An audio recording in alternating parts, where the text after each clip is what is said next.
देख रहा है, सुन रहा है, और वो भी ऐसे लोगों को देख सुन रहा है जो किसी कीमत के नहीं है। आपके ये जो इन्फ्लुएंसर्स हैं, ये आज से अगर 20-30 साल पहले हुए होते तो ये मैं बार बार बोला करता हूँ, वो लोग हैं जो दुनिया में बेरोजगार घूम रहे होते, जो किसी लायक नहीं थे, और ये गली मोहल्लों के जो आवारा और बिल्कुल निकम्मे लड़के होते हैं वो आज के टॉप इन्फ्लुएंसर बने बैठे हैं। ये जो आज के इन्फ्लुएंसर्स हैं, इनको अभी बस कुछ साल पहले आप अपने घरों में ना घुसने देते कि इनकी संगत में मेरा बच्चा खराब हो जाएगा।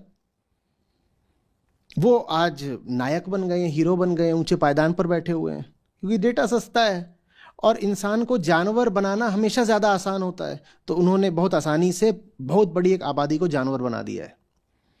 जानवर बनने का मतलब होता है नीचे गिर जाना। किसी इंसान को जानवर बनाना बहुत मुश्किल काम नहीं है, नीचे गिराने की बात है। नीचे आदमी गिर जाता है, गुरुत्वाकर्षण, ग्रेविटी की बात है भाई, नीचे गिरना आसान है। ऊंचा उठाना मुश्किल होता है। एक छोटा बच्चा है, उसको आप वीडियो दिखाएंगे वो देख लेगा आसानी से, उसको आप किताब की ओर ले जाएंगे, उसमें श्रम लगता है, पर उसी श्रम से वो छोटा बच्चा इंसान बनता है। अब जब नीचे गिरने के इतने रास्ते खुल गए हैं, फिसलन भरी इतनी आकर्षक ढलानें उपलब्ध हो गई हैं, तो ऊंचा कौन उठना चाहेगा?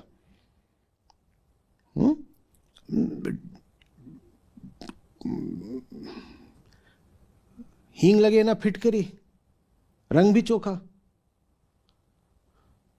अपना क्या करना है, 2, 4, 5, 10, 50 रुपए का डेटा लगा, अपना वो रात में बैठ करके 2 घंटा 5 घंटा देख रहा है और सब खुश है। परिवार वाले भी एक तरह से खुश है, कह रहे चलो मोबाइल में मुंह दे रखा है, कम से कम कहीं उपद्रव नहीं कर रहा है। सरकार भी बहुत खुश है, क्योंकि अगर ये मोबाइल में और इन्फ्लुएंसर्स के चरणों में नहीं बैठे होते तो ये सरकार से मांग कर रहे होते कि हमें शिक्षा दो, हमें रोजगार दो। तो भारत का सबसे बड़ा रोजगार तो यही है, रील्स देखना, शॉर्ट्स देखना। हमारे बेचारे जितने बेरोजगार हैं और दिन भर क्या करते हैं, या तो शॉर्ट्स बनाते हैं या वो शॉर्ट्स देखते हैं। हमारे बड़े बड़े नेतागण हैं, वो हमारे युवाओं को प्रेरित कर रहे हैं कि बेटा जाओ तुम भी शॉर्ट्स बनाओ, इसी से आमदनी हो जाएगी। और वो अपने अपने मोबाइल लेके, कैमरा लेके घूम रहे हैं। कोई कुएं पे चढ़ के शॉर्ट्स बना रहा है, कोई सड़क के बीच में नाच रहा है, कोई लड़की है वो मेट्रो में नाच रही है और अपना बना रही है। इन सबको हमारे जो घर परिवार और राजनीति के बड़े बड़े सम्माननीय लोग हैं वो कह रहे हैं कि यही करो, इसी में तो आगे डिजिटल इकोनॉमी है। तो ये सब कुछ नहीं है, ये उनको भ्रमित रखने का तरीका है। क्योंकि अगर युवा जग गया तो कहेगा बताओ मेरी इतनी दुर्दशा किसने करी। वो क्रांति कर देगा, वो विद्रोह करेगा, वो सड़क पे आ जाएगा, वो रोजगार मांगेगा, वो एक जीवन स्तर मांगेगा। तो अच्छा है कि उसको डेटा की अफीम चटाए रहो। अगर उसने किताब पढ़ ली तो भी वो विद्रोह करेगा, क्योंकि किताबें अक्सर विद्रोही ही लिखते हैं। और ज्ञान तो आग की तरह होता है, विद्रोह की आग। जो समझने लग गया वो विद्रोही हो जाता है। कोई विद्रोह ना करे, कोई अपने अधिकारों के लिए आवाज ना उठाए, मांग ना उठाए, इसके लिए बहुत आवश्यक है कि उसको नासमझी का नशा चढ़ा रहे। तो भारत में एक प्रकार की साजिश चल रही है, एक सम्मिलित साजिश, इसमें सब एक साथ हैं। क्योंकि इतना बड़ा देश, दुनिया की सबसे ज्यादा आबादी अब 150 करोड़ होने वाली है। इतने सारे युवा, एक तो सबसे ज्यादा आबादी, वो भी दुनिया के सबसे युवा देशों में हमें, तो इस सबसे बड़ी आबादी में भी सबसे ज्यादा युवा। इनका क्या करें? तो हमने तय करा है कि इनको डेटा का नशा दो। ये दिन भर बैठ के डेटा देखें, मोबाइल में इनको कैमरा दो और ऐप दो, ताकि ये डेटा देखा करें दिन रात। कुछ करें नहीं, डेटा देखें बढ़िया से बढ़िया। पहले 240, फिर 360, 720, फिर कितना 1400, 1080, फिर 4K, फिर 8K, अब 32K आएगा। करोगे क्या 32K में? 32K में भी अगर कीचड़ देखोगे तो वो और साफ साफ कीचड़ ही तो दिखेगा, या 32K में देखने से कीचड़ कमल हो जाएगा? क्या हो जाएगा? मुंह ऐसा बिल्कुल हो गया है, मरा हुआ, चुसा हुआ, गिरा हुआ। उसको 32K में फोटो लोगे तो बहुत सुंदर मुंह आ जाएगा क्या? पर यही है, हम किस जिंदगी में जी रहे हैं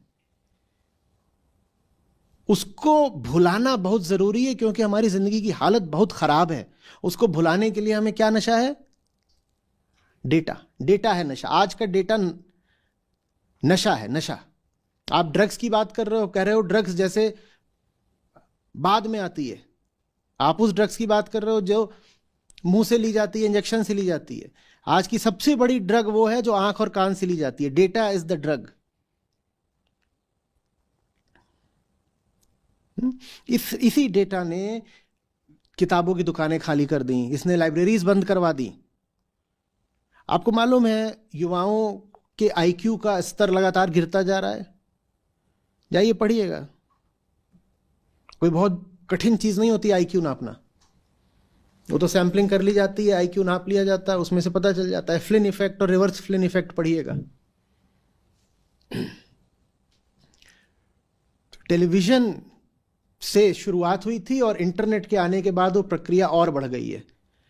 हर पीढ़ी पिछली पीढ़ी से और ज्यादा बेवकूफ निकल रही है, डम्ब निकल रही है।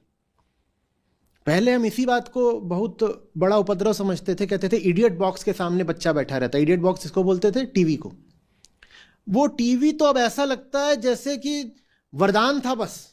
आज जो जहर सामने आया है उसके सामने टीवी तो कुछ भी नहीं है, चूरन जैसा है, खट्टा चूरन। असली जहर तो अब सामने आया है, डेटा, मोबाइल की स्क्रीन। हम डम्ब होते जा रहे हैं, हम बिल्कुल बेवकूफ होते जा रहे हैं। हर पीढ़ी पिछली पीढ़ी से, मैं कह रहा हूं, एक पायदान और ज्यादा ऊपर है बेवकूफी में। और ये आंकड़ा है, न्यूमेरिकल फिगर है, मेरी कल्पना नहीं है। मैं किताबों की दुकान पे जाता हूं, एक लेखक होने के नाते मेरा दिल टूट जाता है।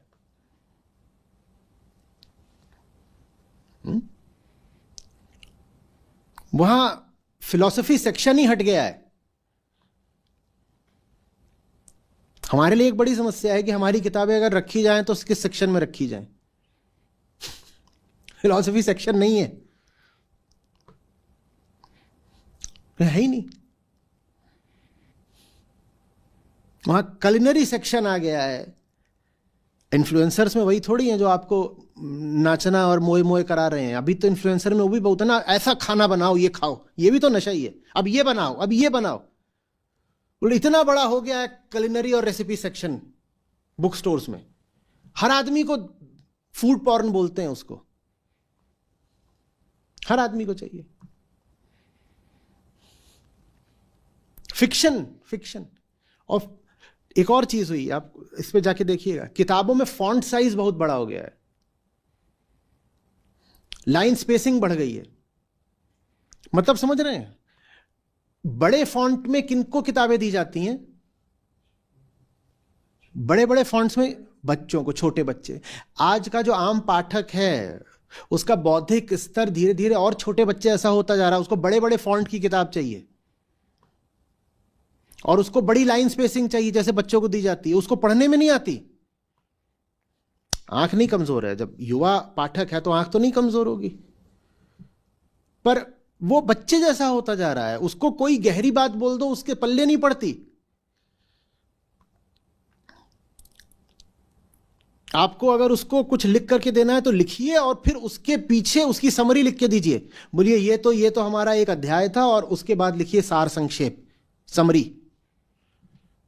अब बताइए ये कौन सा जमाना आ गया है जहां किताब के अंदर एक और किताब लगानी पड़ती है किताब को समझाने के लिए, कि किताब के साथ किताब की कुंजी भी देनी पड़ती है कि इस किताब को ऐसे समझो, क्योंकि नहीं समझ में आता, पल्ले ही नहीं पड़ता। कोई भी गंभीर बात, गहरी बात या सटल सूक्ष्म बात इस पीढ़ी को समझ में ही आनी बंद हो गई है। इनकी संवेदना के कोमल तंतु, जो सॉफ्ट टिश्यूज होते हैं, इंटरनल सेंसिटिव, हमने उनको नष्ट कर दिया इनको ड्रग्स दे दे के, डेटा की ड्रग। अब जो चीज जितनी भोथरी है, ग्रॉस है, उतनी इनको ज्यादा प्रिय लगती है। इसका अब नतीजा क्या निकलेगा आप खुद ही सोच सकते हैं। हम्म किताबों की दुकानों में वो मर्चेंडाइज बेचने लग गए हैं। आप किताब की दुकान में जाइए तो वहां पे वो बैग्स बेच रहे हैं और क्रॉकरी बेच रहे हैं, क्रॉकरी माने मग्स, और मग्स पे कुछ लिख के बेच रहे हैं। ये सब चल रहा है। आप कोशिश करिए, आप जाइए किसी बुक शॉप में और आप कहिए कि मेरे को काफका काफका बताओ, तो कहेंगे कैफे उधर है। आप बोलिए मुझे काफका चाहिए, मेरे को बताओ, मेटामॉर्फोसिस तो पढ़ना है आज। उधर है कैफे, उधर है कैफे है, बुक शॉप कैफे बनते जा रहे हैं। बोले आओ यहां पर बैठ करके चाय पियो, कॉफी पियो और साथ में कॉमिक्स पढ़ो। क्लासिक्स के कॉमिक्स बनते जा रहे हैं, आपने देखा है ये? पहले छोटे बच्चों के लिए क्लासिक्स के एब्रिज्ड वर्जन्स बनते थे, अब क्लासिक्स के भी कॉमिक्स बनते हैं, कॉमिक स्ट्रिप्स जिनमें वो विजुअल रिप्रेजेंटेशन होता है कि ये ऐसा है, ये ऐसा है, ये ऐसा है। और ये वो बच्चों के लिए नहीं बन रहे हैं, वो बड़ों के लिए बन रहे हैं, क्योंकि क्लासिक्स पढ़ पाने की किसी की अब जैसे काबिलियत ही नहीं रही। आप प्रयोग कर लीजिएगा, आप चले जाइएगा और आप कहिएगा सार्त्र दिखा दो मुझे, आप कहिएगा बीइंग एंड नथिंगनेस पढ़नी है, आप टॉल्स्टॉय बोल दीजिएगा, आपको कुछ मिल जाए तो बात करिए। और मैंने इन सबको बुक स्टोर्स में देखा है, अभी 8-10 साल पहले तक देखा, अब मुश्किल हो गया है। आप कृष्णमूर्ति तो कृष्णमूर्ति आपको ओशो मिलने मुश्किल हो जाएंगे। पहले अध्यात्म में इतना तो होता था कि ओशो की कुछ किताबें तो होती ही थी, अब वो भी नहीं होती। कृष्णमूर्ति तो पहले भी मुश्किल से मिलते थे और अब एकदम ही नहीं है। आप रमण महर्षि पूछ के देखिएगा, आप कहिएगा आई एम दैट दिखाना, निसर्गदत्त महाराज मुश्किल है। हाँ, मैं वही बुक्स खरीदने गई थी, तब मुझे सारे बुक्स नहीं मिले वहाँ। अमेजन पर ले लीजिए, इससे पहले कि आउट ऑफ प्रिंट चली जाए हमेशा के लिए। हाँ, ये अब सिर्फ ऐसा नहीं होगा आउट ऑफ स्टॉक है, ये आउट ऑफ प्रिंट जाएंगी और हमेशा के लिए जाएंगी। तो या तो इनकी ई बुक कहीं से मिलती हो तो लेके सेव कर लीजिए, या खुद प्रिंट निकाल के अपनी व्यक्तिगत कॉपी बना लीजिए। नहीं तो अब वो समय आने वाला है कि ये तो यूनिवर्सिटीज के सिलेबस से भी निकाली जा रही हैं बाहर, ये बोल के कि बच्चों के लिए बहुत हैवी हो जाती हैं। 12वीं के बच्चों को साहित्य के नाम पे 8वीं के बच्चों के स्तर का साहित्य पढ़ाया जा रहा है, ये बोल के कि बहुत हैवी हो जाता है।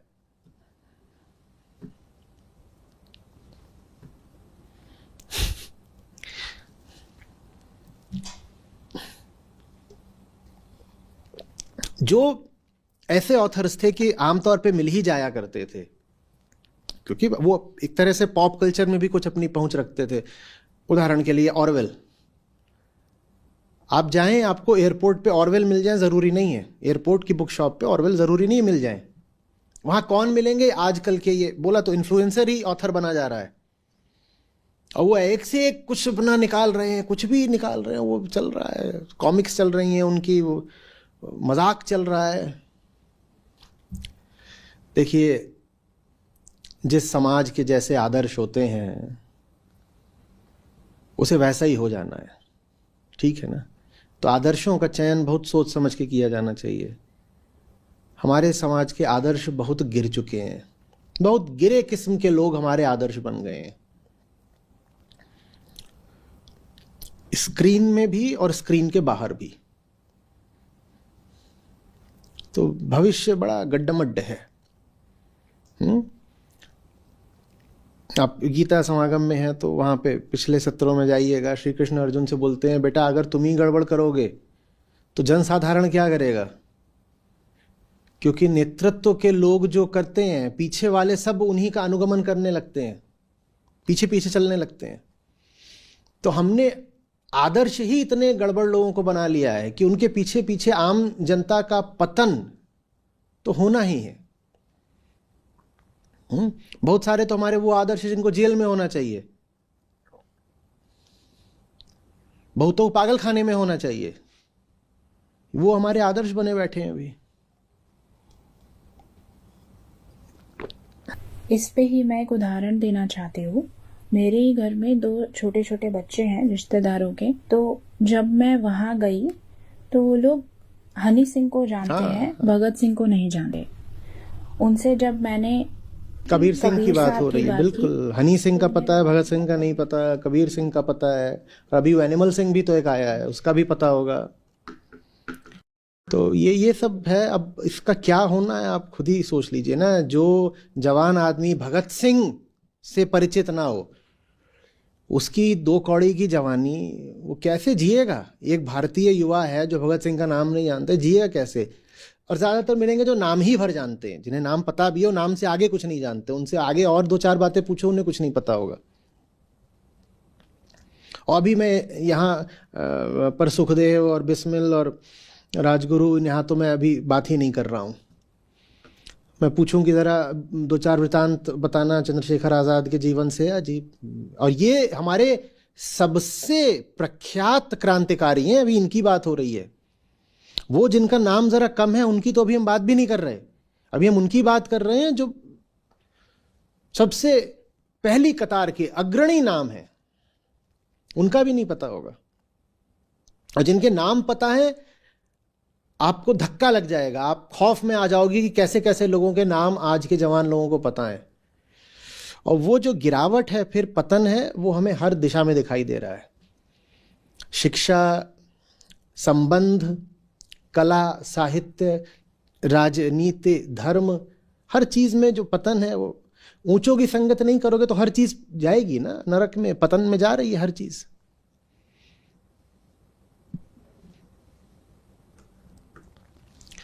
एक वीडियो है, 2-3 साल पुराना है, उसको देखिएगा, इसी से संबंधित है।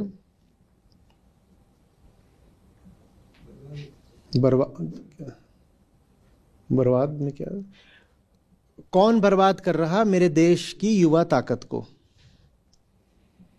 कौन बर्बाद कर रहा मेरे देश की युवा ताकत को? ये सोशल मीडिया वाले इन्फ्लुएंसर्स, इनसे तो मेरा व्यक्तिगत दर्द जुड़ा हुआ है। क्योंकि लोगों तक पहुंचने का आज के युग में साधन ही बस अब यही बचा हुआ है, डिजिटल।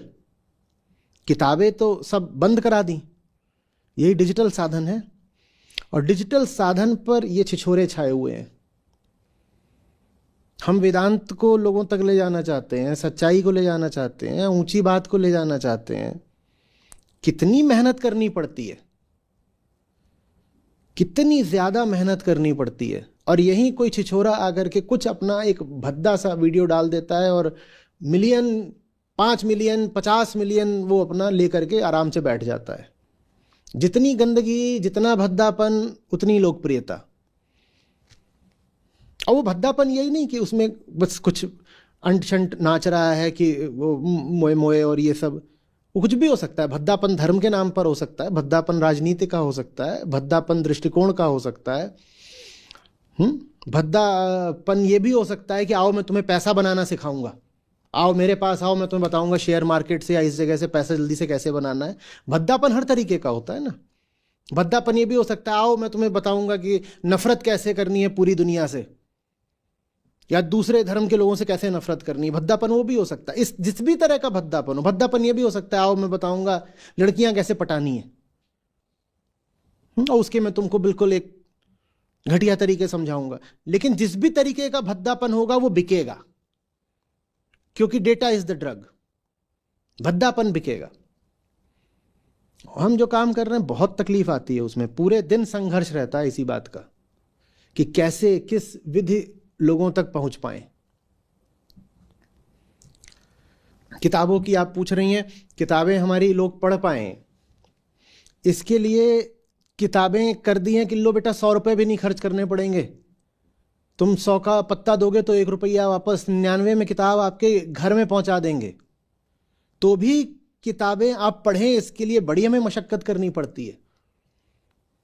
हम एक तरह से लोगों को घूस दे रहे हैं, हम कह रहे देखो तुम पढ़ लो, एकदम सस्ती दे देंगे, बस तू पढ़ ले, तेरे हाथ जोड़ता हूं तू पढ़ ले। वो तब भी पढ़ने को तैयार नहीं, वो कह रहा जरा ये देखने दो। इन्फ्लुएंसर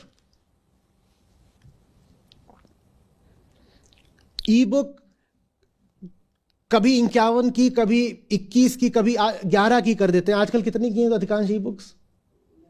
11 रुपए 21 रुपए की ई बुक्स कर रखी हैं कि लगभग मुफ्त में दे रहे हैं, पढ़ लो, तब भी नहीं। हम कह रहे तुम्हें स्क्रीन पर ही देखना है तो स्क्रीन पर ई बुक देख लो, और लगभग मुफ्त में दे रहे हैं, पढ़ लो। 11 रुपए की है, वो तब भी नहीं देखेगा। वो देखेगा कि वो फलाना है, वो बाजार में नाच रहा है, मजा आ गया, 18 मिलियन लाइक्स, क्योंकि वो बाजार में नाच रहा है। या कोई भद्दा भजन बना दिया जाएगा किसी फिल्मी पुराने गाने की तर्ज पे, तो उस पर आ जाएंगे करोड़ों लोग देखने के लिए। अभी पूरे दिन पुराना एक गाना है, दिल के अरमा आंसुओं पे बह गए, उसकी धुन पर भजन बजता रहा और बजता ही रहा, और मुझे समझ में नहीं आया कैसे बज सकता है यहीं नीचे। और ये भजन कहीं यूट्यूब वगैरह से ही उठाया गया होगा, इसको करोड़ों लोग पसंद कर रहे होंगे। तुम्हारे पास कुछ भी मौलिक नहीं है, अपना नहीं है क्या? अध्यात्म का तो अर्थ होता है, भजने का तो अर्थ होता है उसको पा लेना जो एकदम अनूठा है, न्यारा है, मौलिक है, ओरिजिनल है, ऑथेंटिक है। और तुम्हें गाने की धुन भी उठानी पड़ रही है किसी पुरानी फिल्म से, तो ये तुम्हारा कौन सा अध्यात्म है, कौन सा भजन है? और इतने लोग झूम कैसे रहे इस भजन पे? हर चीज नकली, हर चीज सतही, पता नहीं कौन सी दुनिया में हम प्रवेश कर रहे हैं।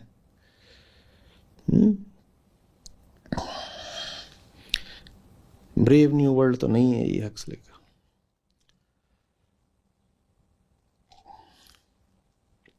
मैं बोल रही थी कि जैसे कि युवा दिवस आ रहा है, तो आप युवाओं के लिए और माता पिताओं के लिए कोई संदेश देना चाहें तो? बहुत बड़ी जिंदगी है, मर नहीं पाओगे आसानी से, जियोगे। हाँ, और तुम्हारी समस्या ये रहेगी कि बहुत बड़ी जिंदगी है और जीनी है।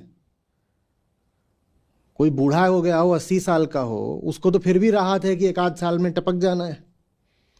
तुमको तो बेटा जीना है, तुम अभी 15 के हो, 20 के हो, 25 के हो, 30 के हो, तुम्हें भी बहुत जीना है। कैसे जियोगे? ये जो तुमने अपनी हालत कर ली है अंदरूनी, तुम जियोगे कैसे? तुम्हारी हालत देख के मुझे खौफ हो जाता है। और तुम कितने नशे में हो कि तुम्हें कोई फर्क नहीं पड़ रहा।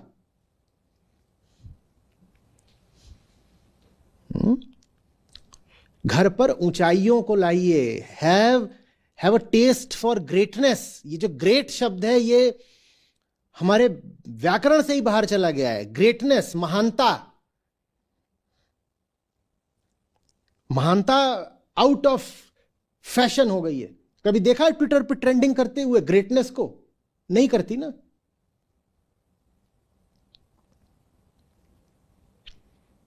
और जहां ग्रेटनेस नहीं है वहां संकीर्णता है, लघुता, क्षुद्रता है, पेटीनेस, बाउंड्रीज, कन्फाइनमेंट्स। आपका दम घुट जाएगा, you will die of suffocation. जैसे छोटा छोटा छोटा किसी छोटी चीज ने आपको पकड़ लिया है, मर जाओगे। Go for greatness. और उसका तरीका यही है, approach the greats, bag for their company.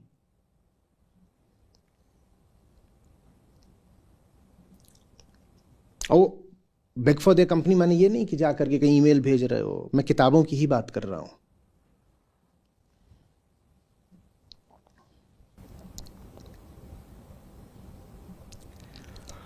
बस यही है।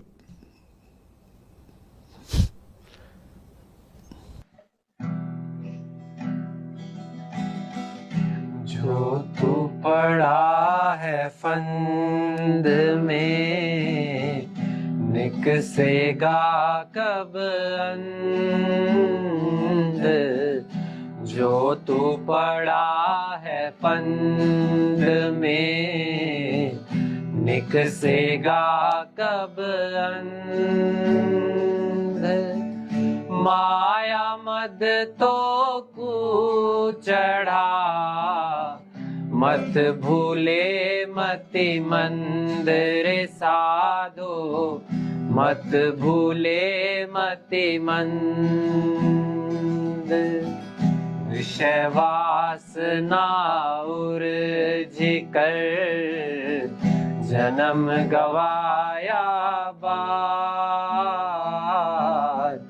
विषय वासना उर्झिकर, जन्म गवाया बार।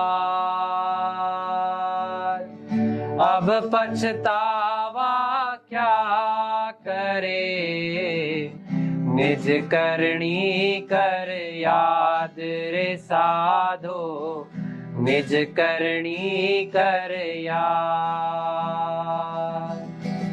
माया माया सब कहे, माया लखे ना कोई। माया माया सब कहे, माया लखे ना कोई। जो मन से ना उतरे, माया कहिए सोए रे साधो, माया कहिए सो।